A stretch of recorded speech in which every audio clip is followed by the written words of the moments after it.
Okay, I'm about to go over something that's gonna can bring to light some energy tantra or sex tantra. It can be used as a weapon or protection. Okay, while a Western bias has been downgraded, has been to downgrade the importance of the human body, or to see the human body as a potential source of sin and transgression. The Asian and African viewpoints reflect a respect for the body and an interest in examining biological functions in terms of their spiritual potential or their potential for attaining higher or simply altered states of consciousness. Okay, so I'm going to go down to this part right here. Okay, the story of the OTO has the founders traveling to the Middle East to obtain initiations in sex magic and related methods. Pascal Beverly Randolph, he doesn't get enough attention. He was an occultist, or he was a magician, and also you can call him a magus. But supposedly he was killed around like 1888. Some people say he just died, but like it was reports that he was hit over the head by somebody that was jealous of him. But I find it kind of weird that once he passed, like it was an explosion from a lot of different occultists that had a lot more new information. So he was considered he was a Rosicrucian also too also. Rosicrucian or the Rosy Cross. You know, Rosy Cross is going through the heart. That's the balance. That's is actually really the black hole. You know, they say the black hole is outside, is getting larger and larger in space. There's nothing out there really is real. It's a reflection of inside what's going on inside people. Okay. Um, Pascal Beverly Randolph, a major influence on modern Western esotericism, also claimed Middle Eastern initiations. And Aleister Crowley himself traveled through North Africa and India as well as Ceylon in search of African and Asian wisdom. The Yezedi are said to possess what is largely an oral tradition composed of many disparate elements, including but not limited to those of Christian, Islamic, Jewish, and possibly Gnostic, Zoroastrian beliefs and practices. While they do speak of a black book that was written in heaven, their religion is based less on doctrine and more on the correct observance of ritual. That said, um, that said, it is also generally agreed that the text of the published Black Book and the Book of Revelation do accurately reflect the basic beliefs of the main Yezidi clans, even though they are not genuine Yezidi scriptures. Okay. Grant first mentions the Yezidi at the very outset of his 9-volume series on the thelemic magic, the magical revival, first published in 1972. It is clear from this book and virtually all his subsequent works that he considered the Yezidi a core influence and an important spiritual tradition with links to the dilemma and specifically to Crawley and Awaz. Um, Grant has the idea. Grant is an occultist that was studied under Aleister Crowley. Um, Also, let me before I keep going, let me give you the name of this book. It's called The Dark Lord, written by Peter Levenda. Grant has the idea, an echo of references found in Massey, that the Yezidi are descendants of the ancient Akkadian and Sumerian cultures. Anytime they say ancient in any kind of text, it's gonna be people of melanated skin or of darker color of skin, or so-called they call black people. But we have every like people that look of darker context of their skin is all around every country on every plane. you can pretty much think of. You got to think of everything was together. So if it got separated, you got to put everything back together. Just like you, if you learning certain things, you got to actually have to put everything back together. You can't just stay in one doctrine, because you won't get some things might be fulfilled in another doctrine, where you can accumulate two ideas or deities that have the same attributes, just have different names, and they can add to your story and have you come to more of a conclusion. All right. Of the ancient Akkadian and Sumerian cultures that represent some of the oldest, if not the oldest, civilizations in the world, of which we have any written record predating the Egyptians. Okay, the first of the ideas are that the Yezedi, or devil worshippers, is connected to the fact that Shaitan is an important element of the Yezedi belief system. Shaitan, or Satan, is the fallen angel who rebelled against God when humans were elevated in importance above the angels. To the Yezedi, Satan will be the first of God's creatures to enter heaven, as he will be the first to be forgiven. Okay, listen closely. While it seems likely that the Yezedi do worship or at least reverence Shaitan and are aware of his demonic associations, they do not associate Shaitan with evil. Shaitan's sin was in refusing to bow down before man, claiming that he would bend the knee to no other but God, as this is what God has commanded from the beginning. So God punished Shaitan for disobeying the second command while honoring him for his commitment to obeying the first command, thus ensuring that Shaitan would be the first creature to be redeemed.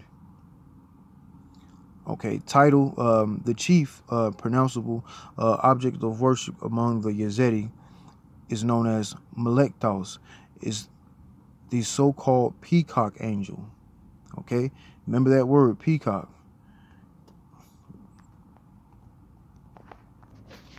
This is a controversial area of ethnologists, politicians, and anthropologists and historians of religion alike. The Yezedi themselves claim an origin variously in India or in Sumer. To split the difference, there is a claim that they came from India to Sumer and are descendants of the Sumerians themselves. They are presently considered a Kurdish clan. Is based mostly on their language. Most Yezedi speak a form of Kurdish known as Kurmanji, and upon the fact that their tribal lands are within Kurdish territory in northern Iraq.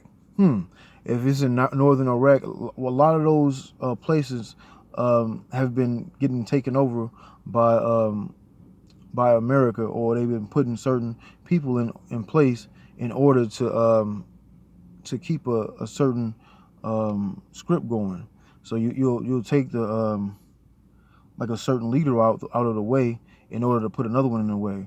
But what they're trying to do is they're trying to actually stop that power that's dealing with the Yezedi tribe. Because why do they keep going back and forth to Iraq? Because they're using their magic, their sex magic, in order to keep themselves around and keep the actual current, or that their actual lifestyle of living the same, because you can't fight a ghost. The Kurdish territory in northern Iraq and are often conterminous with Kurdish lands in other areas in Syria, Armenia, Azerbaijan, etc. This connection may also be due to the fact that the Kurds in general subject to varying degrees of discrimination and outright genocide, such as under the regime of Saddam Hussein in Iraq. And remember, Saddam Hussein, and as the leader of Iraq, was at one point friends with America. They're not really against these people. Just like you have Libya, they might have looked like they had a discrepancy with America, but these people were put in place when they took out other actual leaders. They helped put these people in place. So these people are their workers. So when they so-called look like they're getting ready to get kicked out, or these countries get ready to get bombs on, or have any war against them, it seems like these leaders they're making them fight against America, but they're always with the people that put them in place. Always remember that. And so these insurgents they have it's all just a big plot, all a big plot, just to have people thinking that this is really war, when it's to take your mind off of what's really important, and that's really having control of the things around you. And the Yezidis are easily one of the most discriminated against clans in the world. If they're discriminated against, that means they're doing something that the other people don't want them to do. They have a certain power that other people are trying to tap into. Because remember, these are specific places where they have temples. All these places where the British or America goes into, they doing this to take out their beliefs and put in another belief system in place. Like in this area, you have Islamic belief in that area, or most of those areas of northern Africa or Iraq, or all these different places you can think of that America goes into. So remember that. That's key to remember that. So they now I'm gonna go to the next part. Will verify everything I'm saying. Okay, Yezidis have been subjected over hundreds of years, and which entailed the loss of land, documents, and near genocide of their people on religious and political grounds. See, religion, when they want to install a new religion to people that have something else older than the people that's actually fighting them. Political grounds, putting in new leaders in place, so you can they can have you under constraints the way you can't worship the way you want to. And notice these people are of dark descent, melanated people also. And it is a wonder that they have survived as long as they have, that their sacred shrine of Lalish, believed by them to be the center of the universe, still stands in northern Iraq near the Turkish border. All that said, while there is no proof that the Yezidis are descendants of Sumerians or even from another migrating tribe from northern India or Persia is Iraq, their religion and culture is distinct from Islamic, Christian, and Jewish practices and theologies. One of their most revered leaders, Sheikh Adi, was by most accounts a Sufi mystic. Sufi means, come to find out from Bobby Hemmett, Sufi means woolly-haired one. Woolly-haired is like the lamb. You see, they have coarse hair or a kinky hair. So this Sufi mystic. So put two and two together. While many observers agree that the Yezidi religion is syncretic, a combination of various elements from other religions, practices including most probably Persian Zoroastrianism, in some ways like Santeria, and other Afro-Caribbean religions that mixed Roman Catholic iconography. When they mix those iconographies, because they've been placed under those restraints of those religions, but they do keep their basic core of practice, but they look at it through a Roman lens, the iconography with their gods, and ritual with the indigenous African belief systems. The Sufi element is one that probably encouraged the incorporation of antinomian and even transgressive beliefs, such as the idea that the fallen angel will be the first to be redeemed along with the Yezidis. It was, after all, Sufism that was the first Islamic presence in the islands of Java and Sumatra in the 15th century and earlier, and its influence can be seen there today in such practices as visiting graves, referencing saints, etc., which are also hallmarks of Yezidism, but which are not accepted Islamic practices. To Grant, the peacock symbol is particularly important, for he sees the rainbow-hued spread of feathers, a reference to the colors. Colors is like essences of fluids that come from the woman, or the pretty much the melanated woman. They have a higher base of it that come through them throughout raising the kundalini to charge those 7 spots, those 7 chakra systems. You can charge them. If they're charged, then those collars have a certain power. A reference to the collars, the spiritual essences created by the female partner in tantric rituals. While it is possible that the Yezidis have their origin in India, as has been claimed, there is no indication at the present time that anything resembling sexual rituals or tantra is known among them.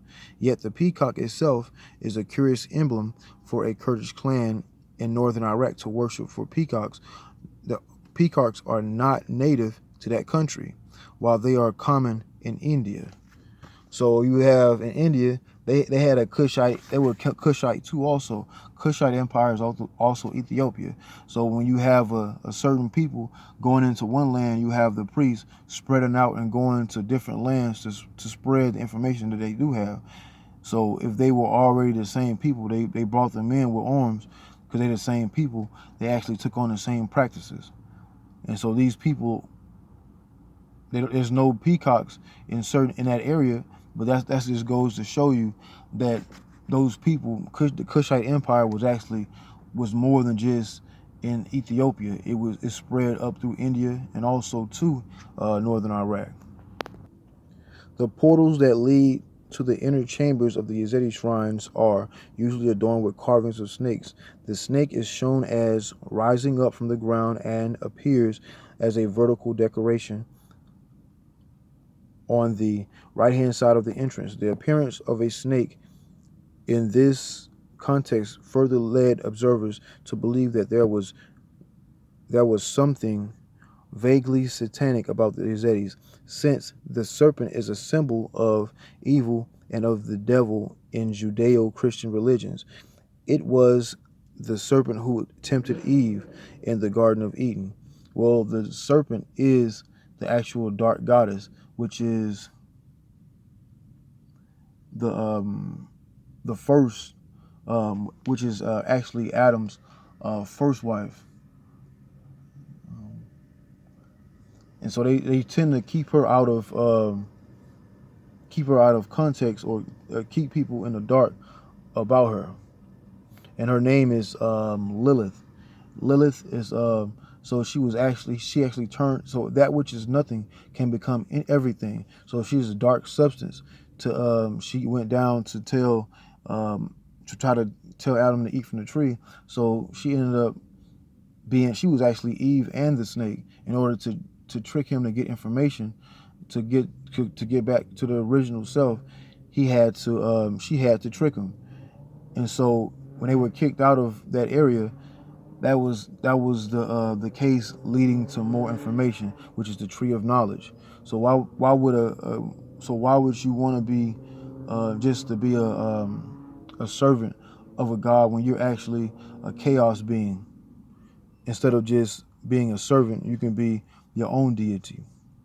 So that's what we are, like the pineal gland, the god pineal. That's what you sit at. Just like the spark of the Transformers, they have a spark. So that's where you sit in the pineal gland behind the 2 eyes, the physical eyes. The first eye is where you really sit at, behind those 2 eyes.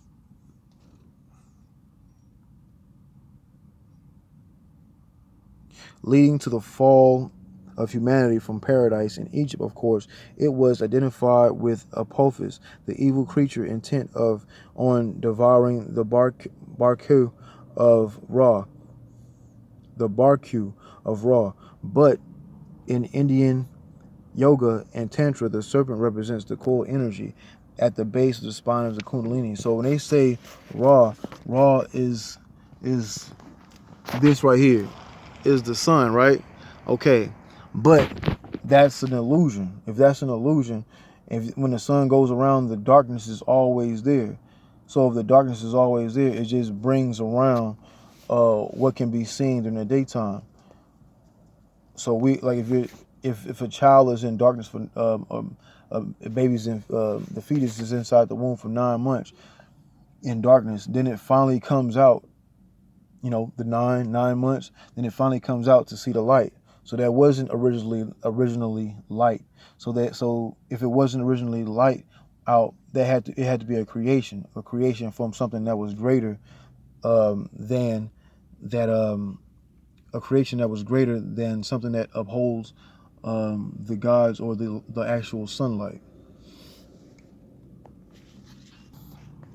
In the Yezedi faith truly represents a survival of Persian Zoroastrianism, then there is some truth to Seabrook's statement that Zoroastrianism, then there is some truth to Seabrook's statement that their towers extend through Asia. For the Zoroastrians themselves have survived in India and Pakistan. Pakistan is another place that's been war-torn too also, where they are known as the Parsis, forced to flee Persia, which is Iran, rather than convert to Islam in the 8th or 9th centuries. The Zoroastrianism community found themselves in Pakistan, near Karachi, and in India, in Gujarat region of Mumbai, the former Bombay. There are several fire temples in Mumbai area where the Zoroastrian, now known as Parsis from the word of Persian, have become pillars of the Indian community, well known for their charitable works. They also practice a form of sky burial known as the Towers of Silence. So those temples they're building and it has flames going up, it's just a representation of your Kundalini energy. When it rises, especially inside the dark or melanated woman, when it rises, it charges those collars which I spoke on before.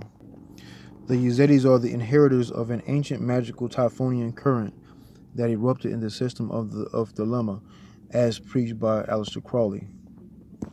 Grant, start here. Okay.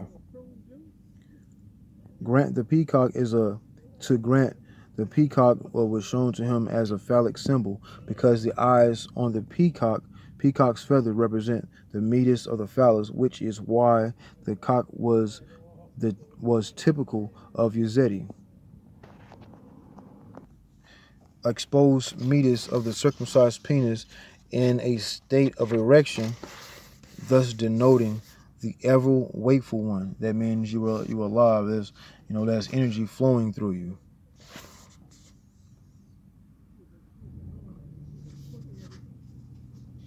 One is tempted to say that sometimes a cigar is just a cigar. However, we begin to realize that virtually everything in the cosmos can be interpreted sexually or using sexual metaphor, like the Milky Way. Like that's like the collars. Like when you see the white essence coming from the woman, that's like the collars. Same thing. You can use it for your benefit.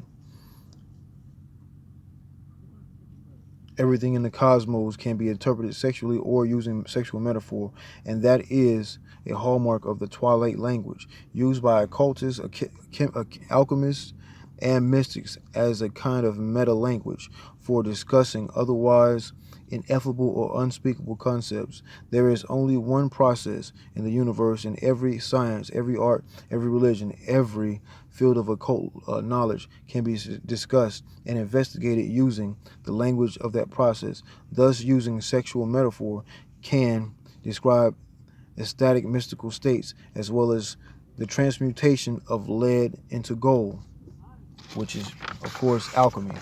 Okay, this is the part here. All right, I'm going to end it right here. All right, thus Now remember, they was looking at they were looking for weapons of mass destruction, right? It wasn't. Of course, they didn't find anything, of course. But look at this. Thus, at its core, sexuality is as pure as atomic energy. It can be used for peaceful purposes or for creating weapons. The irony lies in the fact that it may sometimes be necessary to have an atomic bomb, i.e., that for the species to survive, a means of protection is often required. This is the basis of Tantra, which sees sexuality as a metaphor, as a creative process, as a means of uniting with the divine, and as a means of acquiring occult powers. It is also as good a description as any of the double nature of Set in the Egyptian context, and why Set is associated with sexual ritual and magic by Grant. While many of the rituals of the Yezedi are largely secret, to which outsiders are rarely, if ever, invited, there is still no evidence that they engage in sexual ceremonies or elaborate tantric-style magical processes. They may mystify the requirements of Crowley and Grant that they represent a connection with ancient Sumeria, and with the worship of the old god Shaitan or Set. So you have the energy is lower and bring it to its higher state. That's like what they do with the fire, those fire temples. It's supposed to be a representation of Kundalini. So when you're like erect or hard, your energy is up. And when they can't even do anything, they tell you to go to the doctor to for your colon. So your colon and your penis is actually connected, because when they do certain things, when you can't when they actually cut, you have no more use of your or your phallus during the sexual course of nature. So that's why it's really good to clean out and have a lot of water a system, because if any blockages, that can cause you not to have any filling down in between your legs as a male. That's why there's a lot of that going on with a lot of melanated or so-called black males, because they always going to the doctor and they always cutting instead of treating they always cutting into the body instead of treating the situation. You can treat it with more water and cleaning out your system. It's a lot of foods that block that, but that's why you have that same situation when they do that to the black males or the melanated males in prison, where they keep them apart from the melanated woman. If it's like 12-1 or 8-1 of women to male, that's you gotta think that's gotta be a problem. That's a problem. They'll give you a lot of charges that are small, and they make all these charges are smaller and smaller, and have people going into jail for longer and longer times. So that's to keep. It's like Shiva and Kali, or Shiva and Shakti, or Babylon and Chaos, keeping them away from each other, or the beast in Babylon, keeping them away from each other. Then there can be no chaos. All right, this is the last part I'm going to read. They may satisfy the requirements of Crowley and Grant that they represent a connection with an ancient Sumeria, and with the worship of the old god Shaitan or Set. And while such may be romanticized projections by Orientalist observers, what is to be respected is that they have not abandoned their faith, even under dire oppression by a host of hostile entities. They maintain their ritual purity, their sacred calendar, their beliefs, their rites, in the face of Iraq, Russia, Russian, Muslim, and even Kurdish opposition. They refuse to intermarry or to accept outsiders into their religion, a religion that is identified only with their beliefs, but with their ethnicity as well. It is the mere fact of their existence that has intrigued and excited European American occultists, for here is a clan whose religion is so far removed from anything else in the region as to appear bizarre to outsiders, and who claim an origin in the vanished civilization of Sumer, and who worship a god Sumeria, who worship a god, consists of the Dark Lord himself, which is the Typhonia current, which is the oldest, one of the oldest ways. You can, once you see the Sirius star and Orion's belt, and the Draconis is above it, and it forms the Great Dragon. So you can see it if you're not really in the deep in the city like that. You can really see it at nighttime. So if you know what to look for, and it forms a complete dragon. So that's what it goes to show you. If it's still out there, you can create or use if you know what you're doing, use the magic and for your benefit. All right, peace. Ashe 333.